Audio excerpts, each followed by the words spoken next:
Buen día, queridos educandos. He preparado una presentación sobre uno de los temas que estaba pendiente en el curso intensivo de Historia Universal para los grupos A y B de los días sábados de primer ingreso a bachillerato o para el concurso Comipems.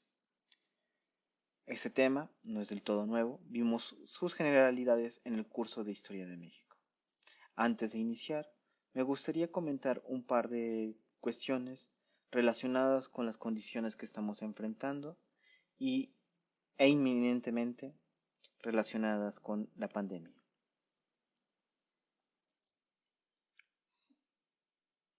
Ustedes saben o intuyen que yo no soy un entusiasta de las redes sociales y de las distintas plataformas. Sin embargo, accedí a hacer este tipo de material que va en contra de todas mis convicciones porque considero que eh, es de suma importancia la palabra viva y la comunicación directa, el diálogo. Esto se debe a mi formación a través de la pedagogía socrática y la gran influencia que tiene la obra de Platón en mi vida. No obstante, todos tenemos que acceder o ceder en algunas situaciones. Estamos en una situación que exige algunos cambios de cómo veníamos trabajando. Yo les pido que traten de ser atentos, que traten en lo posible mantener el diálogo y que no se limiten únicamente a lo que está o lo que se les presenta. Evidentemente, para nosotros es complicado llevar un control sobre qué tanto están aprendiendo y qué tanto se les está dificultando un tema. Sobre todo si no podemos ver sus reacciones. Entonces va a ser más importante que nunca que si tienen alguna duda la externen en los medios que ustedes ya conocen. No me gustaría iniciar sin desearles que ustedes se encuentren en las condiciones óptimas, toda su familia, todos sus seres queridos, y que esperemos que esto solamente sea una adversidad que se nos quede grabada, pero que sea una prueba superada como las que suele imponernos la vida misma.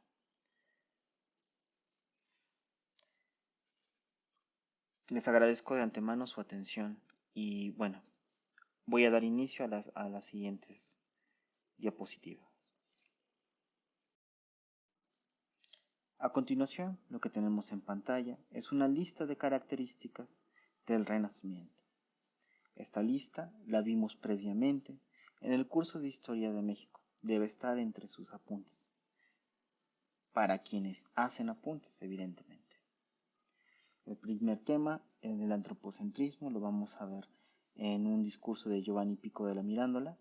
Grecia y Roma a lo largo de todas las presentaciones. Sobre todo recuerden que algo que puntualmente vimos en la historia de México fue la relevancia de las definiciones geométricas de Euclides. Vimos la definición de círculo y la definición de triángulo.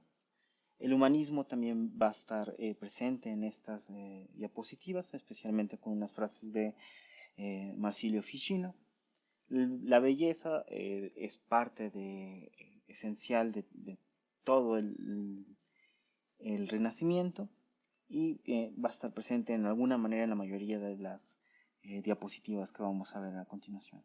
Y finalmente el mecenazgo, que tiene su desarrollo específico en la siguiente diapositiva. Mecenas y riqueza. El mecenazgo está plenamente identificado con el Renacimiento. Esto se debe al gran cúmulo de obras maestras que se generaron en Florencia en el siglo XV y XVI. Los mecenas pertenecían a familias de abolengo con gran influencia política o pertenecientes a la alta jerarquía eclesiástica, pero sobre todo que tenían un gran cúmulo de riqueza, lo suficiente para solventar los gastos de algún artista predilecto. El artista, por su parte, generaba obras de arte las obras de arte, no se quedaban encerradas en alguna mansión o en algún cuarto privado, sino que pertenecían a la ciudad, es decir, formaban parte del patrimonio de la ciudad.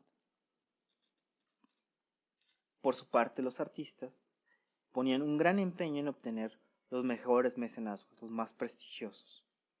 Si ustedes llegan a leer la biografía de alguno de los grandes maestros del Renacimiento, notarán el empeño que ponían en obtener estas generosas ayudas. Recuerdo que cuando leí la biografía del Greco, eh, su biógrafo, que bien podría haber escrito para Hola, ¿quién o TV Notas?, eh, nos hablaba de la obsesión que el Greco tenía con obtener el mecenazgo del obispo de Toledo. También ponía un énfasis extraño en el gusto o en el lujo que rodeaba al Greco. Nos señalaba que siempre quería que mientras él estuviera comiendo, algún músico ejecutara alguna melodía o algún cuarteto de cuerdas ejecutara alguna melodía para acompañar sus alimentos. No obstante esta situación, me parece que el Greco y lo portentoso de la obra del Greco bien valía esto y mil manjares más. Sin embargo, el mecenazgo no es una innovación como tal del Renacimiento. Aristóteles ya había reflexionado en torno a ella. Aristóteles nos va a hablar de tres virtudes relacionadas con la riqueza. La primera es la liberalidad, la segunda es la magnificencia, que es la que estamos identificando con el mecenazgo, y la tercera es la magnanimidad. Por su parte, como en todo análisis aristotélico, la virtud tiene un defecto, es decir, cuando falta, que es la mezquindad, tiene un exceso, que es cuando hay de más, que es una liberalidad, eh, digamos, una liberalidad vulgar, y finalmente el justo medio, que es la magnificencia. Tenemos que partir con que la riqueza es una condición que se da en las ciudades. Y esto lo señalo porque nosotros tenemos que hacer a un lado nuestros prejuicios modernos. Sobre todo hoy en día, que tenemos una propaganda muy fuerte para identificar a la riqueza con corrupción, con ilegalidad y con injusticia. Aristóteles ciertamente reflexiona sobre el origen de la riqueza, no en esta parte, lo hacen en otros escritos. Sin embargo, para poder seguirlo, tengo que señalarles que no se va a centrar sobre esa cuestión, el origen de la riqueza, sino de ya una vez que la riqueza es una condición o una característica de alguna ciudad, ¿qué nos señala? Lo que señala, según Aristóteles, es qué tan buena o qué tan mala educación existe en una ciudad con respecto a los ricos. Qué tan bien o qué tan mal educados están nuestros ricos. Y, y esto se debe a que ellos pueden crear las condiciones para que la virtud surja en toda la ciudad. Si un rico considera que su riqueza es un fin en sí mismo, es un rico mal educado. Es un rico que no ha, que tiene una pésima educación. Si entiende que la riqueza es un medio para las cosas buenas, para las cosas bellas, esa es una buena educación. Si él cree que la riqueza se basta a sí misma, está equivocado. Sino la riqueza debe ser un medio para alcanzar las cosas buenas y bellas. Por ello, para que quede más claro, hay que entender eh, tanto el defecto como el exceso. Para el defecto de esta virtud, que es la magnificencia, tristemente vamos a tener que recurrir a uno de los hombres más ricos del mundo, que es Carlos Slim, y una de esas cosas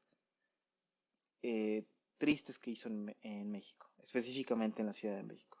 A principios de los 2000 La opinión pública estaba muy entusiasmada porque Carlos Slim empezó a remodelar varias áreas del centro.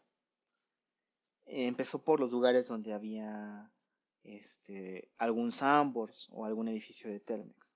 Y todos pensaban que, pues era un hombre sumamente rico porque no ayudaba al resto del zócalo de la ciudad y no, se limitó únicamente a sus propiedades. Eso es un ejemplo de mezquindad. El ejemplo del exceso es Donald Trump, que antes de ser sumamente odiado por ser uno de los peores presidentes del mundo, era odiado por ser uno de los peores empresarios del mundo. Y es que él siempre eh, presumía indecorosamente toda la riqueza que tenía. Hablaban que en sus torres, en los pisos de los altos ejecutivos, ya todo era de oro. Había barandales de oro, había mingitorios de oro, había excusados de oro. Eh, Vean lo vulgar de esta idea, un excusado de oro. Piensen lo absurdo que es comprar algo así o mandar a hacer algo así. No, no tiene ningún sentido. Y por eso el paisaje de Nueva York es muy inferior al pasaje de Florencia, ¿no?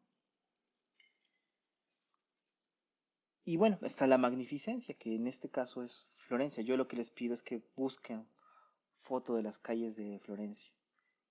Pongan Florencia de noche, de día. Vean las distintas obras que están a la vista de cada una de las personas que pasean por ahí.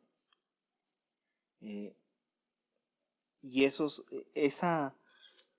este, esas obras están a la vista de todos. También quiero señalar que el hecho de que estas familias tuvieran esas buenas bases de educación no los convertía en personas virtuosas. Y por eso vamos a pasar a lo siguiente, que son las familias Forza, Medici, Pazzi. Forza, sobre todo, Ludovico fue quien fue el mecenas de Leonardo da Vinci. Pues vean la relevancia de apoyar a un artista de esa categoría. Los Medici fue una familia sumamente influyente, con una gran riqueza y con un gran,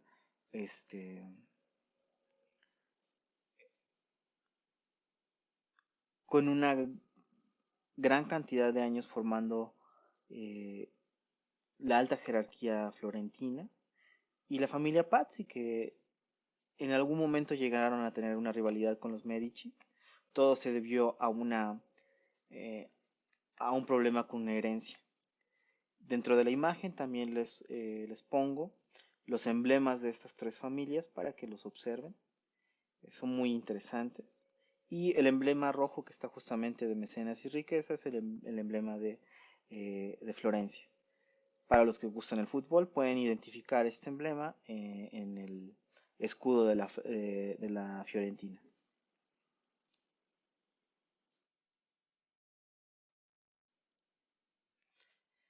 Y bueno, antes de entrar a las distintas aristas del conocimiento, sí hay que hablar del hombre del Renacimiento. Con lo que no quiero que se confundan es que hablen de un hombre renacentista, aquel que tiene intereses dispersos. No, un hombre renacentista es aquel que tenía muchos intereses y también tenía los talentos para desarrollarlos. Leonardo era pintor y era ingeniero y también filosofaba. Tenía reflexiones muy profundas sobre el mundo, sobre la naturaleza, sobre la educación.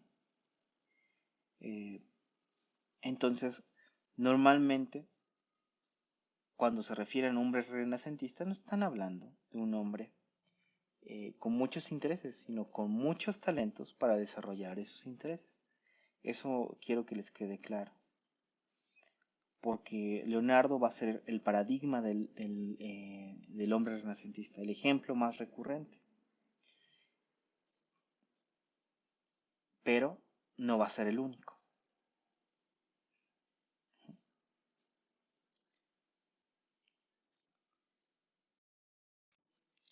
A continuación vamos a ver una lista de filósofos renacentistas. Antes de acceder a ellos, es importante señalar que en el contexto en el cual desarrollaron sus ideas fue muy distinto al medieval. Para empezar, muchos de ellos son frutos de una institución medieval importantísima como es la universidad. Sé que hay personas que están afanadas en seguir queriendo mostrar al medievo como una época oscura, pero el Renacimiento no se puede entender sin las universidades, y las universidades son enteramente idea medieval. Bueno, iniciamos con Marsilio Ficino. Marsilio es un padre católico que fue apoyado por los Medici y que siguió los pasos de Petrarca en el sentido de buscar las obras antiguas grecolatinas y traducirlas. Petrarca es relevante porque él fue el que halló los textos de Vitruvio, que es uno de los tratados grecolatinos más importantes de arquitectura y que fue muy influyente en el Renacimiento. Entonces, este esfuerzo por buscar los textos grecolatinos para volverlos a actualizar es una actividad muy peculiar del Renacimiento. Y es peculiar porque no podemos olvidar que el Concilio de Trento había censurado grandes obras de los grandes autores. Es decir, algunas obras que ponían en entredicho algo de la fe cristiana eran censuradas sin más. Por eso, en el siglo XV y XVI, estos autores tenían que acceder con comerciantes de Medio Oriente o a buscar en distintos lugares los textos sin censura de muchos autores. Marsilio Ficino tiene un amor con Platón y de hecho el texto que estoy seleccionando es el comentario al banquete de Platón, que es un diálogo sobre el amor. Seleccioné esta frase que aparece al final del comentario, en el cual nos va a presentar Marsilio Ficino al amor como una fuerza creativa. El amor es una fuerza que crea. También nos señala que es un furor. Furor, si entendemos, es una pasión muy fuerte. Y esta ya es una ruptura con el medievo.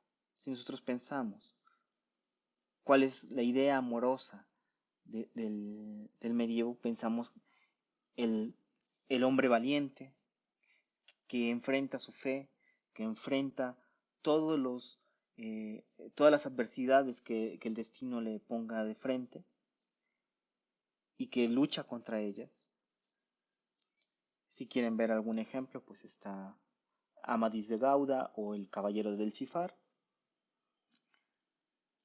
Y el ejemplo de la virtud femenina son las mujeres virginales, castas, puras, obedientes.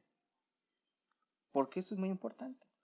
La libertad como tal no era una virtud que, que tuviera gran fama de entre los medievales, ¿no? Se sabía que lo más importante es la fe y la obediencia.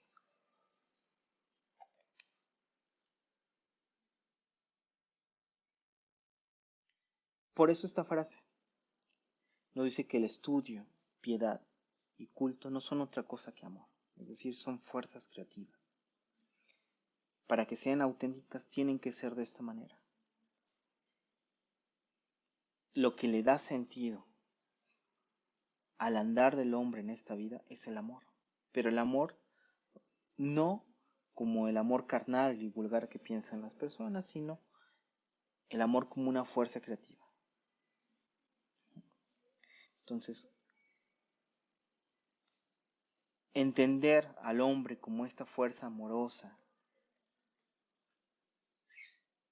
es lo que nos ayuda a tratar de entender el humanismo, eh, el humanismo renacentista, y por qué muchos autores vean la necesidad de presentar aspectos universales de la naturaleza humana, aspectos que fácilmente pueden reconocer eh, los hombres. Esto no quiere decir que todos lo entiendan a cabalidad, eso es el primer contraste que tenemos con la experiencia eh, cotidiana. Sin embargo, pues Ficino en varios pasajes retoma estas ideas y nos hace que consideremos la importancia de este fulgor en nuestra vida. Pasamos a Giovanni Pico de la Mirandola, que es el que nos va a ayudar a tratar de entender lo que es el antropocentrismo y las implicaciones eh, teóricas que tiene esta postura. Si ustedes buscan a Giovanni Pico de la Mirandola, les va a parecer que es un autor sumamente joven y este discurso siempre les aparece. Por eso, para que no los busquen, aquí está. Más claro del antropocentrismo, nos dice que esta parte es como si Dios se la estuviera diciendo al hombre, le dice, te coloqué en medio del mundo para que pudieras contemplar mejor lo que el mundo contiene. Nuevamente hay una ruptura con el mundo medieval. Si ustedes lo comparan con Dies Irae o con alguna obra del medievo, notarán que el temor a Dios, la piedad y la fe son virtudes que orientan toda la vida del hombre medieval. Aquí surge una nueva virtud que se va a oponer en muchos sentidos a estas virtudes, que es la libertad. El hombre está en la mitad del mundo para contemplar el mundo y es libre de elegirse mortal o inmortal, celeste o terrestre. ¿En qué sentido? Porque recordemos, muy seguramente esto es una metáfora, no se puede entender en sentido literal. Sobre todo en épocas de pandemia, no lo entiendan literal. No crea que pueda elegir su inmortalidad. Por lo menos si no se pueden ubicar a la mitad del mundo, como diría el buen Giovanni Pico de la Mirandola. También aquí es muy importante señalar que aquí surge eh, una nueva base para futuras reflexiones. Contemplar mejor el mundo, lo que el mundo contiene. Esto va a ayudar a que se desarrollen lo que se conocía anteriormente como filosofía natural y que a la postre se va a convertir en la física moderna. Eh, digamos que esto colabora para el desarrollo de las ciencias a futuro, ¿no?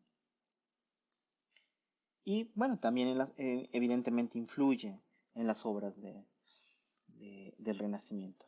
Piensen en la primavera de Botticelli, que Botticelli se esforzó para que estuvieran una gran cantidad de flores distintas en su cuadro. Entonces, uno puede conocer el mundo a través de esta obra, ¿no? O parte de la belleza del mundo. Evidentemente tiene un mito de atrás que pues es muy interesante y si ustedes quieren buscar los significados lo pueden hacer libremente. Y bueno, pasamos a un autor sumamente complicado, sumamente famoso, que es Machiavelli o Maquiavelo. Machiavelli es el padre para muchos autores de la ciencia política moderna. Esto se debe a varios factores que podemos enumerar. Primero, tiene una expresión clara y concisa. Él se ufana o presume de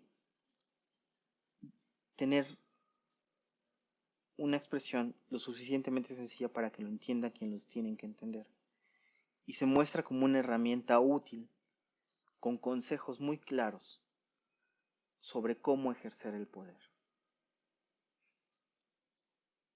Nosotros podemos conocer la influencia de Machiavelli a través de autores como Napoleón Bonaparte. Napoleón, de hecho, escribió comentarios de qué consideraba relevante de la obra de Machiavelli, específicamente del Príncipe. Hay ediciones, creo que es la edición de Astral, que incluye estos comentarios de Napoleón Bonaparte, el Príncipe de Machiavelli. De hecho, algunos son muy cómicos en el sentido de que no aportan absolutamente nada. Hay una nota literal que dice, sí, eso haré. Entonces, bueno, lo único que sirve es para que da testimonio del entusiasmo que causaba Machiavelli en un hombre de un gran ingenio militar y de un gran ingenio político como fue Napoleón Bonaparte. Él nos dice, sin ningún reparo, que lo que acaba de hacer con su obra es descubrir un nuevo continente del conocimiento. Uno de los aspectos más relevantes de Machiavelli es que va a ser un gran opositor a la Iglesia. En el Príncipe son varias las menciones donde se opone, sobre todo a los franceses, por haber dejado crecer a la Iglesia en los modos que creció. Machiavelli nos persuade con ideas sencillas pero poderosas. Es, digamos, un antecedente del Hobbes que nosotros vimos en la Ilustración, o como antecedentes de la Ilustración.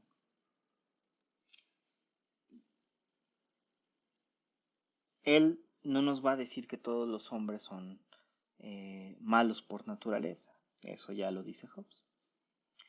Pero sí nos dice, o nos trata de persuadir con que él es un humilde pensador, que nos va a hablar de cómo son los hombres, no cómo deben ser, cómo son en política y cómo lidiar con ellos. Entonces él, al asumir esta postura, lo que está implicando es que no nos va a dar muchos rollos, nos va a dar estrategias para poder mantener el poder y hacer un uso adecuado con él. Muchos cuestionan a Machiavelli porque dicen, pero pues, en vida Machiavelli fue un burócrata sumamente mediocre. No obtuvo un gran puesto. ¿Cómo da estrategias para obtener el poder si él mismo no lo pudo obtener en vida? Es un cuestionamiento que el mismo Machiavelli está consciente. Y por eso habla de que el príncipe debe tener tres condiciones: la fuerza de un león, la astucia de un zorro y la buena suerte.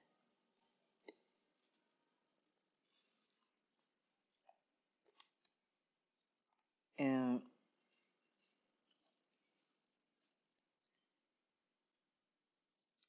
digamos que es un autor que está tomando en cuenta el azar.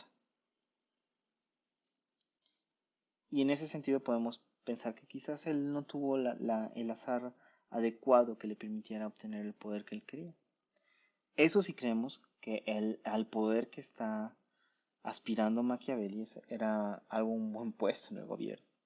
¿No? Machiavelli es un autor inteligente. Y la gloria en la cual está él pensando no es un puesto político, sino en ser el educador de la gente poderosa. Y lo hace siendo un conocedor de las obras latinas, griegas y de los problemas actuales que estaban padeciendo Florencia. Es un gran conocedor de la antigüedad. De hecho, su segunda obra más famosa después del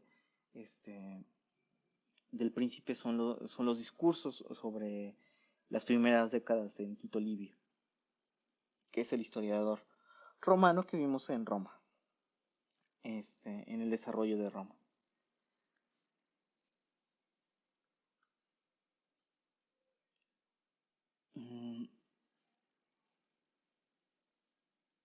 digamos que eso es a lo que aspiraba, a ser el gran educador de las personas con mucho poder.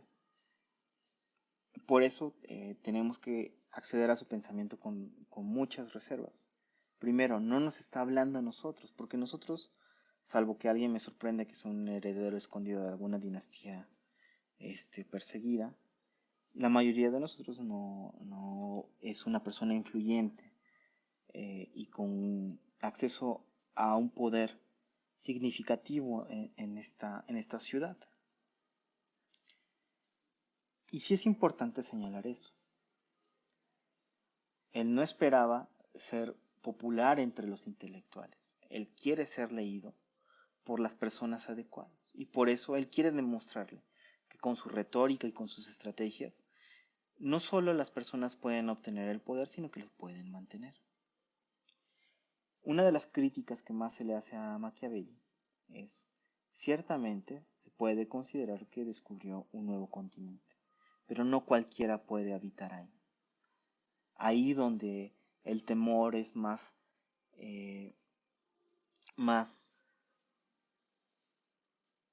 digamos, es menos pernicioso que el amor.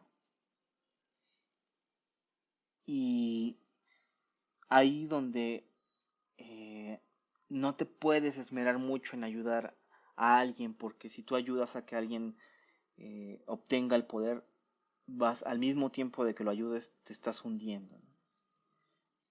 Y es que, por ejemplo, la historia de Roma sí tiene ejemplos muy específicos. Recuerden cuando les hablé de cómo obtuvo sus legiones Julio César y cómo esto determinó la caída de Pompeyo.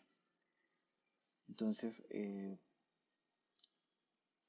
Machiavelli se presenta con una simpleza persuasiva, pero de fondo encierra graves problemas de lo político. Es decir, si solamente lo político se puede entender en estos términos prácticos, si no hay modos eh, ideales eh, si no existen modos ideales o objetivos de perfeccionamiento en la política. Y estoy pensando específicamente a las metas que tenían los antiguos, ¿no? Eh, la frase que coloqué de él, que es la de quiero que hagas eso, dirás que has estudiado medicina, que has hecho en París algunas experiencias, él lo creerá, porque es simple y porque tú, que eres muy leído, le soltarás algo en latín. Si le suena con algo o algún personaje de la vida actual, no es mera coincidencia, lo hice pensando en eso, que como hay muchos que son de intelectos simples y que les sueltan algún terminajo este, muy técnico, ya se sorprende. Esta frase viene en una obra que se conoce como La Mandrágora, y es aquí donde se ve el gran genio de Machiavelli. Machiavelli hace comedia de un problema trágico en Roma. Vean la astucia de un autor, ¿no? Como es Machiavelli. Y las bondades que tiene una comedia. La comedia pues es un género muy universal. Todos tienen deseos de reírse. Pero también es un modo de introducir algunas ideas que de otro modo no podrían introducirse.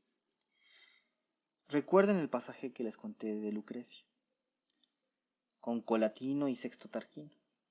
Y esta frase de que lo que paga el cuerpo, más bien lo que hace el cuerpo no tiene por qué pagarlo el alma. Esta frase está en la mandrágora de Machiavelli y está en una parte sumamente cómica, mientras que en Tito Livio está en la cúspide de la nobleza de una mujer y de un cambio político. En Machiavelli se ríe de esta virtud y nos muestra lo lejanos que son los florentinos del siglo XV o XVI con la antigüedad romana. También aparece un personaje, un fraile, que, que nos muestra la decadencia del cristianismo y cómo solamente lo único que ha hecho es apoyar la decadencia y, y cómo ha menguado las virtudes de distintos personajes en Florencia. Entonces, creo que con Maquiavelo hay que tener mucho cuidado, porque si uno predica sus ideas sin poder, lo único que es uno es un bufón. Y esto se debe a que no son consejos para cualquier hijo de vecina, sino son para personas que se enfrentan grandes dilemas políticos. Finalmente terminó esta parte con Nicolás de Cusa, que es un filósofo que se opuso ampliamente a Aristóteles y que quiero eh, que observen, sobre todo que ya se pueden cuestionar ideas que estaban contenidas en la Biblia y que estas ideas no vinieron de ajeno, o sea, no eran ajenas a la iglesia, sino que nacieron en el seno mismo de la iglesia, ¿no? Entonces, eh, Nicolás de Cusa también va a proponer un nuevo modo de hacer este, teología, evidentemente por su cercanía a la religión cristiana, pero lo que está también cimentando son las bases para una nueva filosofía natural, que es lo que conocemos a la postre como física. Leonardo da Vinci. Bueno, a continuación voy a abrir un pequeño paréntesis con las cuatro tortugas ninjas del Renacimiento, que por más que si les pido que se acuerden de los autores, a veces no se acuerdan, pero esta ayuda de las cuatro tortugas ninjas es muy efectiva por razones que son muy obvias, pero no voy a ahondar en ellas. Sin embargo, aquí les pongo el Vitruvio, que es un homenaje al autor romano que tenía uno de los tratados de arquitectura más importantes y que fueron muy influyentes en la obra de Da Vinci. Incluyo debajo del nombre de Leonardo da Vinci una frase con la cual inicia los tratados de pintura Da Vinci, que nos dice que debe aprender la perspectiva. La perspectiva es un conocimiento que obtienen los pintores, pero que sus bases están en la geometría, para que vean que no siempre están divorciados del conocimiento matemático y el conocimiento artístico, que tienen alguna relación. Y la perspectiva es el punto de entrada a, eh, al mundo del arte en Da Vinci. Esto es el primer punto de su tratado de pintura. Les dejo también la Mona Lisa, o la Gioconda, que es su obra más famosa, que eh, por si no la habían visto nunca, pues aquí está. Posteriormente vemos a Miguel Ángel. Encontré este, estos versos que son sumamente bellos, porque Miguel Ángel no solo era un pintor y escultor, sino también tenía una afición por la poesía. No era tan buen poeta, pero hacía sus intentos. Sin embargo, estos versos me parecen sumamente delicados y bastante buenos. Y pues agregamos dos obras que son La creación y La piedad. Eh, Consideremos que son obras muy vistas y sumamente aclamadas. De Miguel Ángel, quizás lo único que podría comentarles es lo complicado que fue para él hacer esta pintura de la creación. De hecho, un pintor norteamericano, ya ve que los americanos suelen imitar todas las obras de artes famosas. Hay lugares en Estados Unidos donde hay imitaciones del Partenón, hay imitaciones de la Capilla Sixtina. Entonces le encargaron a un pintor que imitara completamente esta parte de la Capilla Sixtina, ¿no? Entonces Miguel Ángel estuvo años pintando, mirando hacia arriba, ¿no? Y, y este pintor americano que trató de imitar a Miguel Ángel no pudo. A los 2 meses tuvo que ir a un quiropráctico y le estaba diciendo, sabes que unas vértebras están saliendo, eh, lo cual te hace valorar el esfuerzo y la fuerza que tenía Miguel Ángel. Imagínense, sin quiropráctico y durante mucho tiempo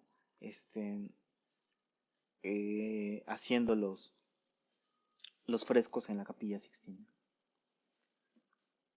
Posteriormente viene Donatello. Miren estas obras. Este Cristo me gusta mucho, este relieve. Es uno de los grandes maestros de la escultura. Y finalmente con Rafael Sanzio, con la pintura que abrió esta presentación, que fue la Academia, que no podía dejar pasar, que es donde están todos los filósofos, que es parte esencial del Renacimiento, que fueron eh, quienes les permitieron desarrollar un nuevo arte. En este sentido, pues siempre hay conflictos entre comparaciones entre el arte medieval y el arte renacentista. Para muchos les parece que es sumamente superior el arte renacentista al medieval. Yo no opino de esa manera. A mí me gusta mucho el arte medieval. Eh, ya les he comentado Dies Irae, tanto el cuadro como la melodía me parecen excepcionales, me parecen obras portentosas y de inconmensurable belleza.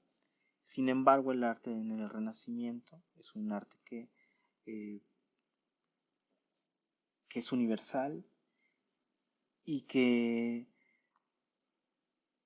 también nos da testimonio de los cambios que estaban sucediendo en el mundo, ¿no?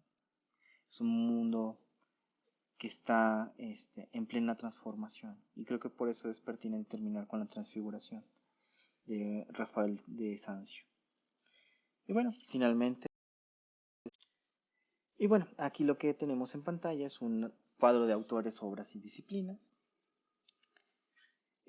Pueden tomar nota de ellos. Normalmente se los enviaba por correo si lo solicitaban, pero pues no tiene caso, aquí lo pueden ver y hacer sus anotaciones.